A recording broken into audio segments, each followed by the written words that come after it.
Oke, hai Pedmus. Setelah kemarin nge-review smartwatch DT102, sekarang saya mau nge-review smartwatch lagi, yaitu HW67 Pro Max. Smartwatch ini termasuk yang sangat jarang di pasaran dibanding si kakaknya yang HW7 Max. Bagaimana smartwatch ini, apakah lebih baik atau mungkin sama aja sama smartwatch yang pernah saya review sebelumnya? Oke, lanjut aja, saya mau unboxing smartwatch HW67 Pro Max ini. Oke, ini saya pinggirin dulu. Sini aja kali ya. Oke, sip.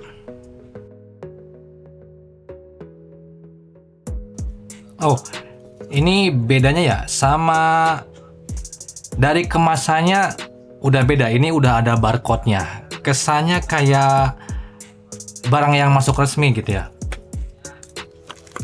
Oke, saya buka dulu plastiknya.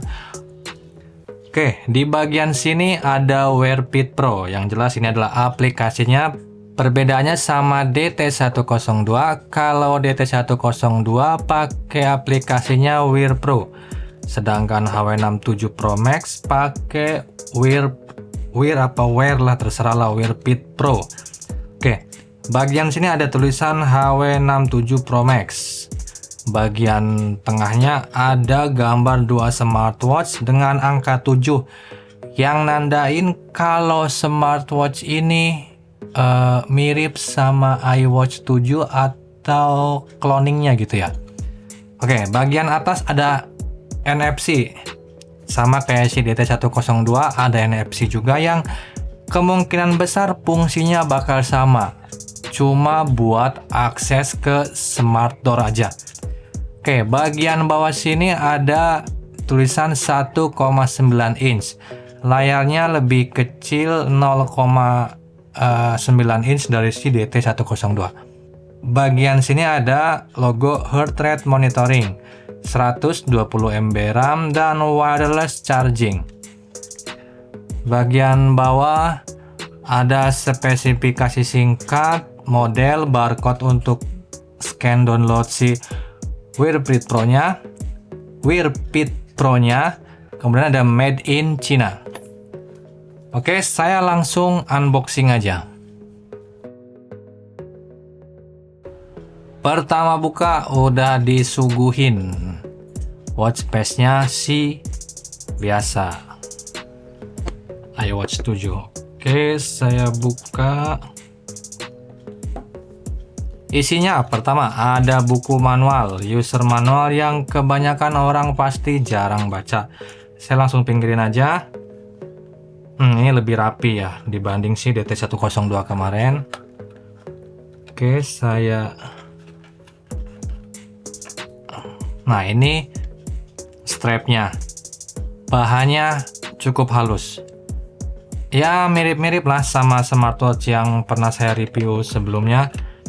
Kemudian ada kabel wireless untuk ngecas si smartwatchnya. Dan ini smartwatchnya. Oke, dan ternyata susah juga. Oke, dan ini smartwatchnya. Ukurannya saya rasa lebih kecil dari si DT102. Oke, saya bandingin sebentar.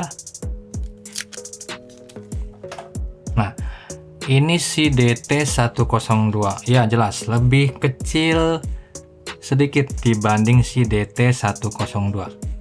Saya agak heran kenapa DT102 ini penjualannya kurang laku kalau saya lihat di marketplace Cina gitu, toko online Cina. Padahal menurut saya dibanding si HW7 Max kemarin, menurut saya ini sedikit lebih baik. Pertama dari ukuran layarnya lebih besar dan lebih full sampai ke tepi. Kemudian touchscreen-nya pun lebih enak, lebih sensitif dibanding si HW7 Max. Oke, lanjut ke si HW67 Pro Max. Ini desainnya rata-rata hampir sama kayak smartwatch cloningan si Apple. Bagian sini ada dial button, kemudian ada tombol biasanya untuk kembali ke home screen ada sensor, kemudian ada lubang. Ini lubang speaker biasanya untuk putar musik. Kemudian bahannya sendiri terbuat dari aluminium, nggak murahan banget lah, bagus ini. Oke, ini dia bahannya cukup bagus. Oke, saya nyalain dulu, biasanya sih habis baterainya, nanti saya skip dulu untuk cas baterai. Oke, dan udah saya cas sekarang 22%, cukup lama juga. HW67 Pro Max ini saya rasa cukup beda dengan smartwatch yang pernah saya review. Pas ngecasnya ya, ada indikator berapa persen baterainya. Kalau di smartwatch yang pernah saya review tuh cuman hijau, terus ada jamnya. Kalau di sini tuh ada indikator persentasenya udah berapa persen. Contoh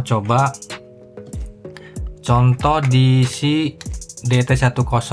Nah, dia nggak ada indikatornya, cuman ada jam, hari, tanggal, dan proses casnya ya.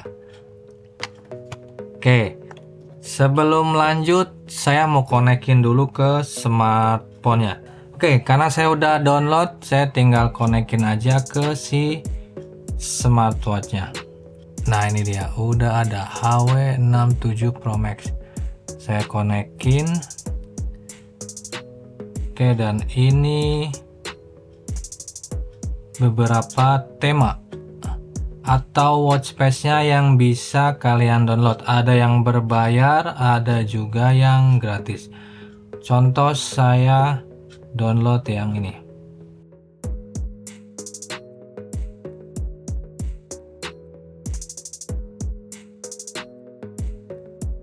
Dan sudah keinstall. Oke, yang pertama saya mau bahas desainnya dulu. Dibandingin sama si DT102, pertama layarnya si DT102 lebih besar. Kemudian dia lebih full screen sampai ke pinggir. Biarpun ini pun sama. Saya suka dari smartwatch Cina itu dia tuh proporsional gitu ya. Jadi framenya itu antara atas kiri kanan dan bawah itu tebalnya sama, nggak yang di bawahnya lebih besar. Banyak sih memang yang di bawahnya lebih besar dan harganya pun lebih terjangkau. Untuk fiturnya sendiri hampir sama, semua smartwatch Cina hampir sama, smartwatch yang mirip iOS 7 ya. Pertama, ada dial button yang bisa kalian ganti-ganti watch face-nya kayak gini. Dia nggak usah tekan dulu, jadi kalau mau ganti tinggal geser-geser aja. Kemudian ada tombol untuk ke menu. Nah ya, untuk ke menu dial dia fiturnya hampir sama dengan smartwatch yang lain, seperti untuk pengecekan detak jantung, kemudian oksigen dalam darah, kemudian ada untuk latihan pernapasan.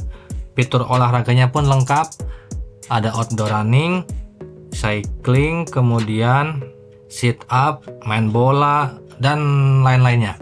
Untuk aktivitas di dalam ruangannya pun sama, lengkap, hampir sama dengan smartwatch Cina yang pernah saya review. Ada indoor running, kemudian indoor cycling, swimming pool, sit up, push up, dan masih banyak lagi. Kemudian fitur untuk yang lainnya sama, ada sleep monitoring, kemudian ada pengukuran detak jantung, kemudian ada SP02 untuk mengecek kadar oksigen dalam darah. Apalagi ya, hampir sama semuanya. Oke, perbedaan smartwatch yang pakai aplikasi Wear Fit Pro itu, salah satunya adalah dia tuh bisa custom watch face. Misalkan kita mau ganti pakai foto sendiri gitu. Bedanya dengan si Wear Pro ini, Wear Pro nggak bisa ganti watch face-nya pakai foto.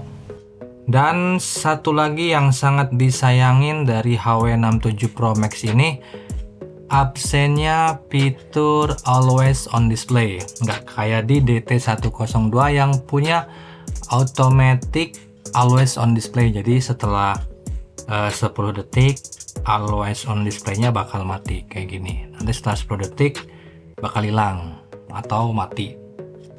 Untuk fitur lainnya hampir sama. Fitur lainnya seperti perkiraan cuaca, kemudian kontrol musik, kemudian ada stopwatch juga, ada notifikasi juga, kalkulator, ada blood pressure. Ini untuk fitur kesehatannya. Selebihnya sama. Fungsi tombol dial buttonnya pun sama. Untuk besar kecilin si menu ini. Nah, untuk fitur notifikasinya pun real time ya, nggak ada jeda gitu. Oke, sekarang saya tes panggilan telepon. Nah, panggilan teleponnya pun real time ya, karena ada beberapa yang jeda, kayak yang di DT102 itu ada jeda. Nah, ini tema bawaan dari jamnya. Ada sekitar 1, 2, 3, 4, 5, 6, 7, 8, 9, 10, 11, 12, 13, 14, 15, 16, 17, 18. Ada 18 tema. Cukup banyak juga dibanding DT102 yang cuman 10 bawaannya. Tapi kelebihannya DT102 ada 500 tema gratis di aplikasi Wear Pro-nya. Oke, jadi ini aja video review saya kali ini. Jangan lupa like, subscribe, dan komen di video ini. Kalau ada yang mau ditanyain soal smartwatch-nya atau beberapa smartwatch yang pernah saya review, bisa komentar di kolom komentar. Kalau ada waktu pasti saya balas. Oke, terima kasih yang udah subscribe. Yang belum, sekali lagi jangan lupa subscribe. Dan sampai jumpa di video saya selanjutnya.